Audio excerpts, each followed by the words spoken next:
chaga mushroom is one of the most broad-spectrum natural medicines that's really ever been discovered. It really is one of the most profoundly healing and health-promoting tonic substances, and it's really been a very close herbal ally of mine for a number of years now. Now, there's really no way I could realistically do it full justice in just one video, so what I'm more than likely going to do is actually a series of videos over the course of time where, you know, we can explore some of the more specific elements of chaga in a bit more depth. And so this video is really just going to be more of an introduction to chaga and really a look at some of its key health benefits and a look at actually why dual extracts are so important. And we'll also have a look at the ecological impact of commercial overharvesting. So despite chaga's more recent rise to prominence in modern Western civilization, it's actually been used as a very, very powerful food and medicine for thousands of years in places like Russia and Siberia and certain parts of China and in Canada, as well as in like northern and eastern European countries as well. And some traditional nomadic cultures have actually used it as a source of tinder so that they could actually travel with fire and inhabit what would otherwise be really quite hostile and sub-zero far reaches of the northern hemisphere. So chaga's really played a very important role in the evolution of ancient cultures, really in many ways beyond its role as just a nutritive and medicinal substance. So chaga grows primarily on birch trees in the circumpolar range of the northern hemisphere, and it really thrives in particularly cold climates, or areas that experience a very good portion of really, really cold weather throughout the year. Now, when we see chaga growing on a tree, what we actually see is called the sclerotia, which instead of the fruiting body of the mushroom, it's actually part of the mushroom's mycelial structure. Now, most of the tree polypores will actually inhabit the interior of the host tree with their mycelium, and it's only the reproductive fruiting body of the mushroom that you actually see, that actually penetrates through to the exterior of the tree. But chaga is actually a bit different because unlike most of the other polypores, chaga only really reproduces once in its lifetime, which is usually when the host tree dies. And that can actually take decades in many, many cases because contrary to popular opinion, chaga isn't specifically a parasitic mushroom that kills its host tree, because it's been seen growing symbiotically with very healthy birch trees for decades at a time. Now, this relationship it can potentially change somewhat depending on a number of variables, but it does seem that chaga can actually enrich the vitality and the immunity of its host in exchange for nutrients. Plus, it can really take sick trees down and really play its part in the recycling process of the forest. So chaga's actually able to operate in a number of ways and in a number of situations, which personally I think speaks volumes about its role as an adaptogen. So there really doesn't seem to be any area of human health that isn't improved by the presence of chaga, and there's really never been any recorded cases of an excessive dose, no matter how much has been taken or what form it's been taken in. So there really aren't any known negative side effects from taking chaga. It's really been used and can be and should be used more like a food than strictly as a medicinal herb. Now, chaga's actually gained quite a reputation in the West due to its ability to modulate the immune system, as well as all of the numerous anti-cancer properties that it has. Now, chaga was actually approved as an anti-cancer drug in Russia in the 1950s. But anyway, as chaga is one of the top adaptogens, it does create in the body what's called a host-mediated response, which really allows chaga to carry out its work in whatever way best suits us as an individual. So in the case of immunity, it's able to stimulate an underactive immune system, but it's also able to actually lower a hyperactive or excessive immune function. So it actually lowers the immune system in the case of autoimmune conditions. So it's really always striving towards homeostasis. It's trying to achieve a state of equilibrium. Chaga has more antioxidants than almost any other natural substance, and it even elevates the production of our body's own supercharged antioxidant enzyme SOD, or superoxide dismutase. Now, chaga actually has more anti-tumor compounds than any other reported natural substance, and it's shown really positive effects on pretty much all types of cancer, and that's both in vitro studies as well as people that have been using it as a healing agent or part of a healing regime, because it does possess some very pronounced chemoprotective properties. So people that do choose to follow conventional cancer treatments can use chaga as a very powerful supplemental component to that conventional strategy. And really, on top of the immune enhancement and all of the anti-cancer benefits, it does also exhibit really powerful antiviral actions, and it's really shown real results in positively impacting HIV and influenza and various other viruses. Now, chaga's actually got such broad spectrum benefits that I'm not really going to even attempt to get into all of them here. This is something that we could perhaps look at, as I mentioned, in a series of future videos. But, you know, these are really the kind of key points that are really the primary focus on chaga's healing potential at the moment. Chaga has a ridiculously vast assortment of different nutrients and herbal constituents, but it's really important to highlight that not all of these are extractable in the same way. Now, chaga is actually very hard and kind of wood-like in its physical structure, and despite what some gurus are saying, there really isn't an awful lot of benefit to just eating it, you know, or grinding it up and powdering it and just eating that powder, because to fully access really the depth of benefits that chaga can offer to us, we really need to extract all of these properties from it. And so, you know, there's hot water soluble constituents, and there's also alcohol soluble constituents. Now, some of the alcohol soluble ones are actually extractable into fats or oils, but really for simplicity's sake, in this video we're just going to refer to those constituents as alcohol soluble. Now, we can make a decoction or a kind of tea with chaga, and that will, you know, extract the water soluble fraction of the constituents, and we can also extract chaga into a very strong alcohol to get all of those constituents. Both of these means of extraction are really powerful medicines on their own and by themselves, but if we're using, like, say, a concentrated powdered extract or a tincture, what we can try to do is get hold of a dual extract, which basically means that both the hot water and alcohol soluble extraction processes have actually been completed before we consume that extract. So this is really a good way that we can get the full suite of benefits all at once.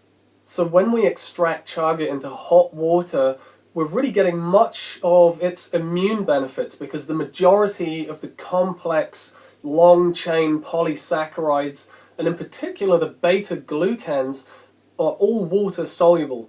So once we've consumed the chaga, and once the beta-glucans cross through the intestinal membrane into the bloodstream, they're then digested by the kind of chief white blood cells called macrophages. Now, the macrophages actually break these nutrients down and then literally feed them to lymphocytes and other immune cells and white blood cells that are further down the chain of command, which actually raises the overall intelligence and the effectiveness of the immune system. Now, beta-glucans further enhance the activity of macrophages by stimulating the process of phagocytosis, which is a process you may have seen before, where the macrophage white blood cell actually hunts down the invading pathogens in the bloodstream, and then it just engulfs them and consumes them and destroys them, and then eliminates them as just harmless waste. So beta-glucans actually stimulate this really, really important immune response. Now, they also support the production of interleukins and cytokines, which are actually signaling proteins that act really like the communication network of the immune system. Now, they raise the alarm when there's an issue that needs attention, and they really rally the exact troops that are needed at the scene. So they really make the whole process as efficient as possible. Now, the activity of interleukins actually stimulates the bone marrow to produce more macrophages. So this whole process acts as a kind of immune system feedback mechanism that's really stimulated by the beta-glucans. So all of this really improves immune function to such a degree that a lot of cells and tissue that's damaged from oxidative stress is much more likely to get repaired and even prevented, really, from this kind of damage in the first place. But although you can access all of these benefits through the hot water extraction, it does appear through studies and research that's been done that a lot of these water-soluble nutrients are actually, they do operate to a much higher standard when they're in the presence of other accessory nutrients, which really would be a lot of the various other alcohol-soluble constituents that are in chaga. Chaga actually has a higher melanin content than any other natural substance, and it's really what gives the outer layer of the mushroom its characteristic dark colour. Now, in our bodies, melanin is responsible for the colour of our skin and the colour of our hair, as well as the pigment of our eyes, of the iris in our eyes. Now, the pineal gland in the brain also uses up a lot of melanin, so melanin really plays a very major role in regulating our sleep as well as our ability to dream and to really perceive things beyond our immediate physical reality. Now, as we age, it does become much more difficult to hold on to melanin in the body, which is part of the reason why we so commonly lose the colour of our hair and the brightness of our eyes can begin to fade. So introducing a very good potent source of melanin into the body regularly is definitely a very good part of an anti-aging strategy. Now, melanin is also a very powerful antioxidant, and it can really offer protection from all of the unavoidable radiation and electromagnetic pollution and all the heavy metals that we're surrounded by on a daily basis now. Now, it's also very much a genoprotective substance because it really helps our DNA, or really protects our DNA from the ravages of stress and all of this oxidation that we're currently saturated with in modern life. So, as far as melanin's extractability, I actually think it is somewhat soluble in both water and alcohol. So some of chaga's herbal constituents really do require a much more astringent medium than hot water alone. So we can really access a lot of these compounds through very, very strong alcohol. And through that kind of strong alcohol, we're going to extract a lot of the triterpene compounds that are in chaga. Now, there's two main types of triterpenes in chaga. There's lanostane triterpenes, and there's also betulin-derived triterpenes. Now, the bulk of chaga's antiviral properties can actually be found in these triterpenes. And you can also find a lot more anti-tumor compounds and really a lot of these alcohol-soluble compounds really do serve up a large portion of Chaga's anti-allergy and anti-asthma factors as well. So the interior of Chaga mushroom is actually a bit softer, and it's a bit more cork-like in its texture, and that's the part of the mushroom that contains all of the lanostane triterpenes, which are really more focused on a kind of antibacterial and antimicrobial effect that is apparently really quite effective in treating candida. But the more abundant triterpenes are really the betulin and betulinic acid that the Chaga mushroom actually draws out of the birch bark and concentrates into its darker outer skin. Now, Chaga actually metabolizes all of these triterpenes and really breaks them down and makes them much more bioavailable to the human body than they would otherwise be. Now, betulinic acid has been shown to have a very pronounced impact on many different types of cancer, and in vitro studies have really consistently shown cancer cells to stop growing and even reverse growth in direct proportion to the amount of betulinic acid that's introduced. So betulinic acid really increases the flow of oxygen throughout the body, and it's one of the most powerful antivirals that's actually currently being used at the moment in the treatment of AIDS and HIV.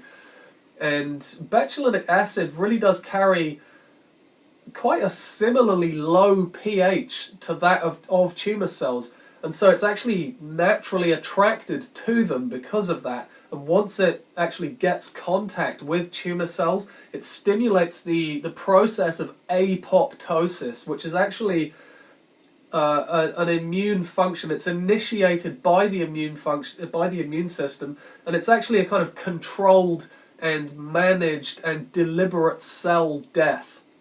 So it's isolating these dangerous malignant cells and actually deliberately destroying them. So betulinic acid really does have a very strong anti-tumour action as well. So I've got some chaga here, and you can see the kind of outer layer or the kind of skin of chaga is actually a lot darker, and that's where you're going to have the bulk of the melanin and all of the betulin derived triterpenes. And then on the inside, it's much lighter. It's a kind of copper brown orangey colour, and it's a bit softer. It has that kind of cork texture to it, and that's where you're going to find all of the lanostane triterpenes. So there are many ways that we can enlist chaga as a herbal ally. We can use it in hot water decoctions, or we can use dual extract tinctures or dual extract concentrated powdered extracts. We can really have a look at some of these and some simple and creative ways that we can work with chaga. We can really have a look at all of that in future videos. But really the point here is that there's a massive number of very important constituents in different parts of the mushroom, and there's a different extraction methods really that are needed for accessing the whole gamut of really what chaga is offering to us. So it's really important to remember though that if you're buying concentrated extracts or tinctures, that if it doesn't say dual extracted, then it won't be. So before I wrap this up, I want to just talk about something that's all too easily avoided by a lot of people, and it is very, very important. Now, due to the current rush of interest in chaga, especially in the West, there's really been a whole global chaga industry born as a result of this interest. And although chaga is an extremely important medicine for humanity at this time, there really is a very real and unavoidable situation, really, with commercial overharvesting, where wild chaga is actually being removed from its natural environment faster than it can reproduce. If the sclerotia of chaga is actually removed from the tree, then the ability for that mushroom to actually form its recipienate fruiting body is also removed. So when the tree or the host tree actually dies, so does the lineage of that chaga, because it doesn't have any way of producing or releasing any spores. Now, conservation initiatives are really very few and far between, and what little there is often based really on a lot of conjecture. And often people they leave a little bit of the chaga on the tree in an attempt to allow the mushroom to kind of grow back and to regenerate somewhat. And although it is a possibility, this does happen in the wild, it is still dependent on a number of different variables that really don't always allow for full regeneration to occur. And a lot of this is very dependent on the age of the host tree, or the health of that tree, as well as the biodiversity of the surrounding ecosystem and any kind of environmental pollutants and other factors that may be present. All of these things really play a role here.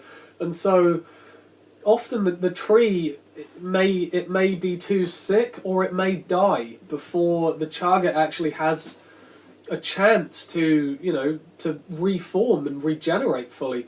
So people, another thing that people do is they try to inoculate the forest in some way, whether it's the tree or the soil or whatever, in an attempt to repopulate the chaga that they're actually removing from that ecosystem. But again, this is not a foolproof measure, and it can really take years, many years, before there are any kind of visible results that the inoculation has actually been successful.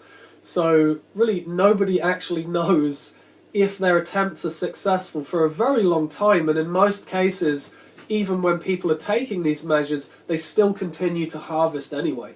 And actually, many trees really do rely on chaga for vitality, because chaga, it's actually been made into a poultice and applied to birch trees that have actually been injured really with blight, and that poultice is packed tightly into the open wounds that are in the bark of the tree, and after a couple of years these trees are actually 100% healed, and actually they're completely blight resistant then for the rest of their lives. So it's very, very likely that wild chaga actually carries out this role in the face of a multitude of diseases, and it's actually a very advanced line of defense against many biological threats that enter into the forest ecosystem. So really the long-term consequences of severely impacting the integrity of wild chaga and potentially removing it completely from entire forests is not at all well understood, although it definitely is not a good thing, because the most profound disease resistance and interspecies immunity and adaptability that chaga provides will really have a devastating effect on very large ecosystems if it's actually permanently removed from them. Now, some of the chaga forests of Eastern Europe and Asia are really just so immense that it will take quite a while for chaga to become extinct there. But really the incremental damage will start to take its toll on the overall vitality of those ecosystems eventually.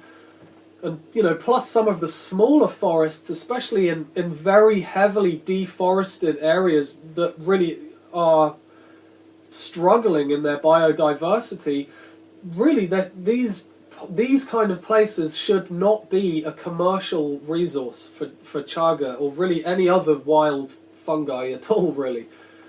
Because that whole approach to business was really, really covered very accurately and poetically many years ago in Dr. Seuss's book, The Lorax. So there really needs to be more restrictions in place and imposed on commercial harvesting, and companies that are selling wild chaga products really need to be implementing self-imposed limits on the amount of chaga that they're going to sell on an annual basis in order to make this a much more ecologically sustainable medicine for people. And we really also need to implement more kind of time-tested inoculation techniques and really willingly abstain from harvesting in areas where chaga has been reintroduced, really just so that we can actually see it flourishing again before we begin taking large amounts of it from depleted forest ecosystems. So, you know, although chaga is a very, very important medicine for humanity, we really must approach it more conscientiously, because this whole idea that natural resources are just there, you know, to serve humanity is just, it's utterly short-sighted, and it's really the reason why we've ended up in such an ecologically fragile and fucked up situation in the first place. So this definitely isn't the last time that I'm going to be visiting Chaga. I'll be making more videos in the near future, and we can really begin to investigate some of the other specific wonders that Chaga has to offer, and we'll look at those in a bit more detail. But I really just wanted to make a fairly solid introductory video, because Chaga really is a profoundly important medicine for humanity at this time. But it's also very, very important that we do revere this highly evolved and highly intelligent organism as being a lot more than just a human resource, because, well, Chaga's been one of my closest herbal allies for years now, and it's really changed my life in so many ways, you know, and I'm really happy to share my understanding of it and share my experiences with it, but I really need to do so in a much broader ecological context, because it's really just so important, and most other people are really neglecting to share this side of Chaga's story.